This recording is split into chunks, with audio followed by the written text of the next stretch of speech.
الأصدقاء السلام عليكم. Bonjour ou bonsoir les amis. J'espère que vous allez bien partout où vous vous trouvez. En tout cas, c'est ce que je vous souhaite. Pour moi, je suis heureux de vous retrouver une nouvelle fois à travers cette nouvelle vidéo. Chers amis, mesdames et messieurs, cette séquence vidéo évoque un certain climat qui n'est pas du tout réjouissant. Oui, un climat de peur dans la diaspora algérienne, mais cette fois-ci au Canada. En effet, il paraît que des pressions exercées selon certains témoignages par ce régime militaire algérien contre ses propres ressortissants, oui, des membres de la diaspora ayant soutenu depuis Montréal, oui, au Canada, ce pacifiste mouvement pro-démocratique, un certain Hirak, eh bien, ces pressions exercées par ce régime créent un climat de peur, réduisant nombre de militants algériens à l'étranger au silence.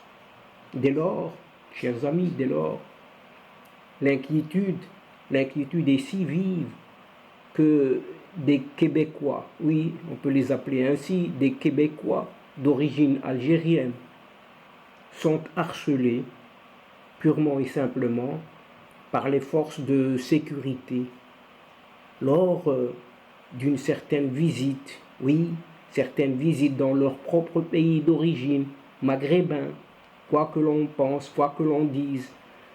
Et ces militants à l'étranger, cette diaspora, gardent d'évoquer leur mésaventure au retour.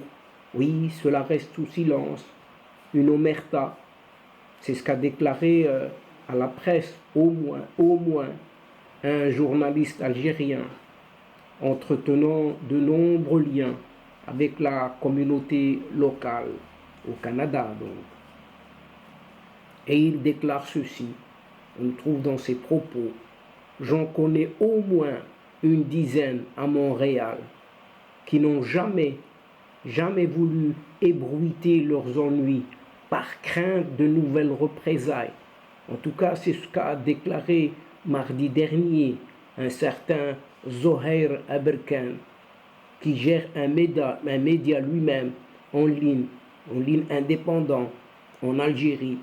Et ce Zohair Aberkan, qui a lui-même eu maille à partie avec les autorités algériennes en raison de sa couverture de ce fameux mouvement pacifique qu'est le Hirak.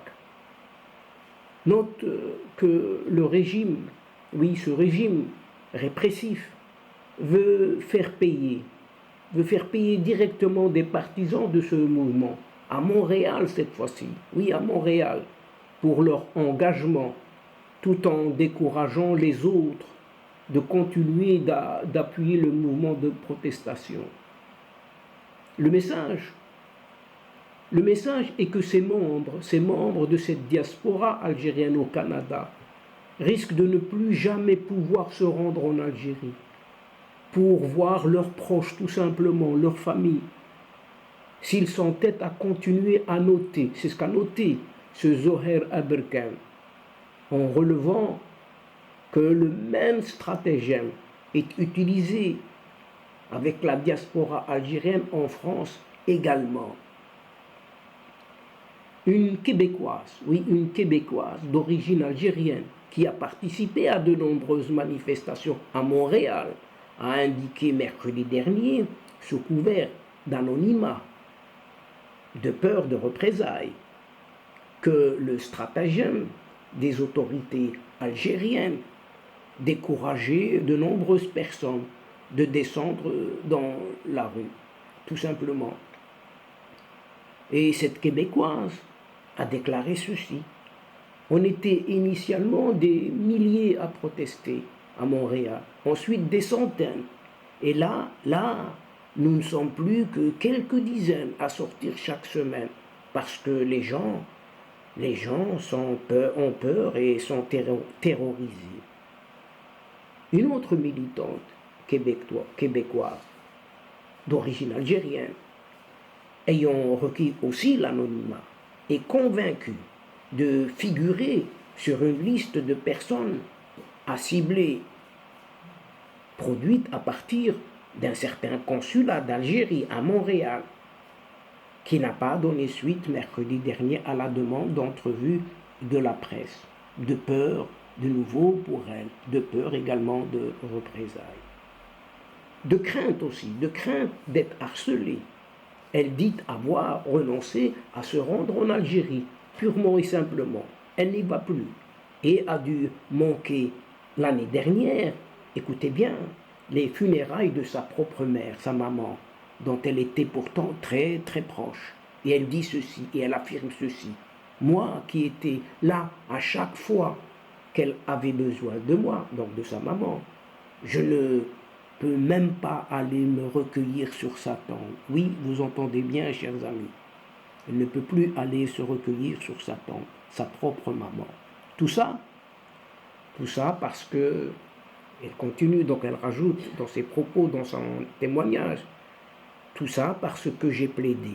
J'ai plaidé pour que le gouvernement arrête d'arrêter les gens, a souligné cette Algéro-québécoise avec toute une émotion. Les dirigeants de ce pays, de cette Algérie, entendus de ce régime, de cette Algérie-là, sont prêts à tout faire, oui, tout faire pour garder le pouvoir. Mais s'efforcent de garder une image pseudo-démocratique, entre guillemets, en faisant les choses en sous-main. C'est ce qu'a ajouté cette militante algéro-québécoise. Tout simplement, oui, tout simplement. Les membres de cette diaspora à l'étranger sont considérés comme, écoutez bien, des criminels. Oui, ils sont considérés comme des criminels, à l'instar de cette madame Hassina Bourzah. Hassina Bourzah est une Québécoise d'origine algérienne également, qui exploite une galerie à Longueuil, ne s'attendait pas à ce que sa participation à des manifestations pro-Chirac à Montréal lui cause des ennuis lors d'une visite en Algérie à la fin de 2021. La police est cependant venue l'appréhender à la maison familiale, à Sétif, oui, à l'est de cette Algérie, et l'a emmené pour être interrogée pendant des heures. Pendant des heures. Et alors elle dit ceci, ils m'ont traité comme une criminelle, relate cette madame Hassina Bourzah, qui dit avoir répondu alors à de nombreuses questions, portant sur uniquement sa participation à des manifestations au Québec. Et madame Hassina Bourzah, une Canadienne d'origine algérienne, ça c'est juste, est rentrée au Québec en mai dernier, après avoir été bloquée en Algérie pendant des mois, en raison de ses activités pro-démocratiques, tout simplement. D'autres séances d'interrogatoire ont suivi avec diverses forces de sécurité, sur le même thème, toujours le même thème, avant que cette madame Hassina Bourzah n'apprenne en février dernier, en se rendant à l'aéroport, qu'elle n'était pas autorisée à quitter le pays. Elle ne pouvait pas quitter cette Algérie, à savoir son Algérie d'origine. Ce n'est finalement qu'en mai seulement, mai dernier, après avoir obtenu un document officiel confirmant qu'elle n'était la cible d'aucune procédure judiciaire, et après que sa cause eût été médiatisée, que cette ressortissante algérienne a été autorisée à partir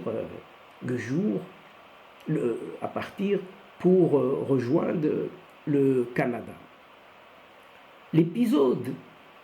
Cet épisode, dit Madame Hassina Bourzah, l'a terrifiée sur le coup.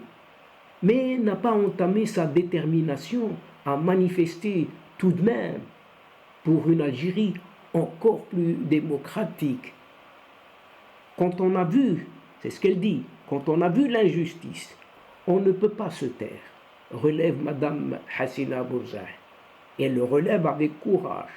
Elle constate de plus en plus dans son entourage l'effet négatif des pressions exercées par ce régime militaire d'Alger. Et dans tous ces témoignages, Madame Hassina Bouzah affirme ceci. Il y en a même de ces gens qui changent leur statut sur Facebook, de peur changer le statut sur Facebook. Et d'autres viennent manifester avec des masques ou encore des casquettes, des cagoules. Et certains ne veulent pas être associés avec moi par crainte du régime. Et elle rajoute, et je n'y retournerai pas, comprenez, en cette Algérie des capots.